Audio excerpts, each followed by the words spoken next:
Hey guys, it's your Proton radiation girl Jacqui, post Parotidectomy, and we're sitting here on day 11 of treatment. I do seem to have a little redness starting on that side, which is totally normal, but I wanted to take today a little bit of a longer video to kind of discuss something that's been on my mind a lot lately, and that's the fact that sometimes in the medical field, or whatever treatment you're getting, there may or may not be a lot of emphasis on mental health.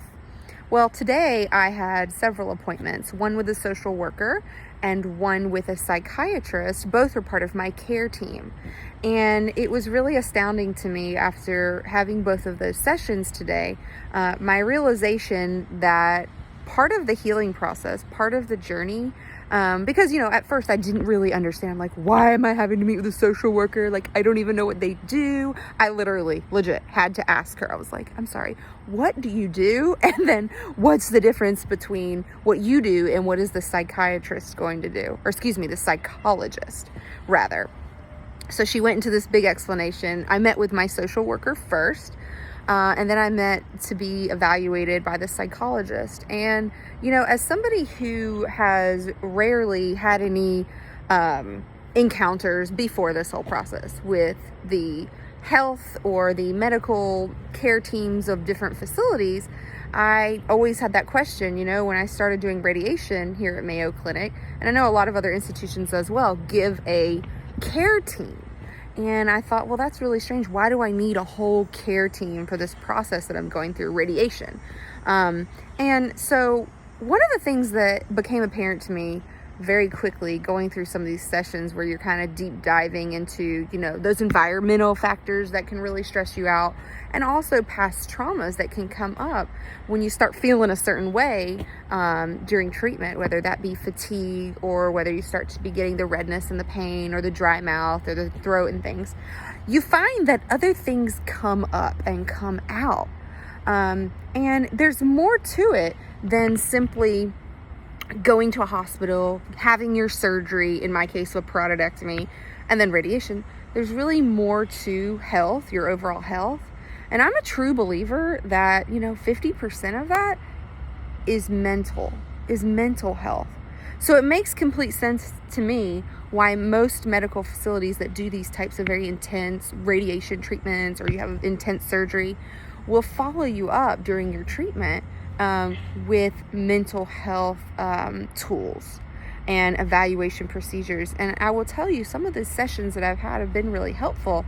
And one thing that came out during the session, which, probably wouldn't have on a regular basis, is the fact that I realized that, I am a strong person, but I need counseling. I need a counselor. Someone maybe to follow me even after treatment.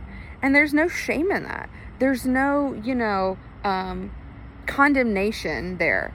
We need things in life, and sometimes we don't even know what exactly we need until we go through certain processes in life. And through some of these evaluation tools and things provided by the care team, simply for my radiation treatment to keep me healthy mentally, other things have come out. And so while I'm only on day 11 today of actual treatment, one thing I will say, if you're going through this process, is to ask, who is part of your care team for radiation? Because oftentimes it is somebody like a social worker, or they might have you go visit the psychologist, especially if you suffer from anxiety or depression anyway. And so, at first you think to yourself, well, I don't really need that right now. I just need my treatments. I need to get my body right. But part of getting your body right is also getting your mind right. And I really think that's going to make a big difference for me. So I wanted to share that with you guys, because if you're like me going through these treatments and they're giving you social workers and care team, take advantage of those things, because I promise you guys it will make a difference. And you might even have something come up that you weren't expecting. Something may arise from those conversations where you go, and myself, I'm a verbal processor. So especially even if you're not a verbal processor, something's going to come out and it may change your life. So today I'm thankful for the gift of life. And I'm thankful for what's happening to me. I'm thankful for this health journey, because in some ways you never know what things you're finding out about yourself can save you and help you for the future up here. So I love you all. Thanks for following my journey. Hi to all my fellow radiation patients and parotidectomy people. Love you all, and we'll talk to you soon. Bye.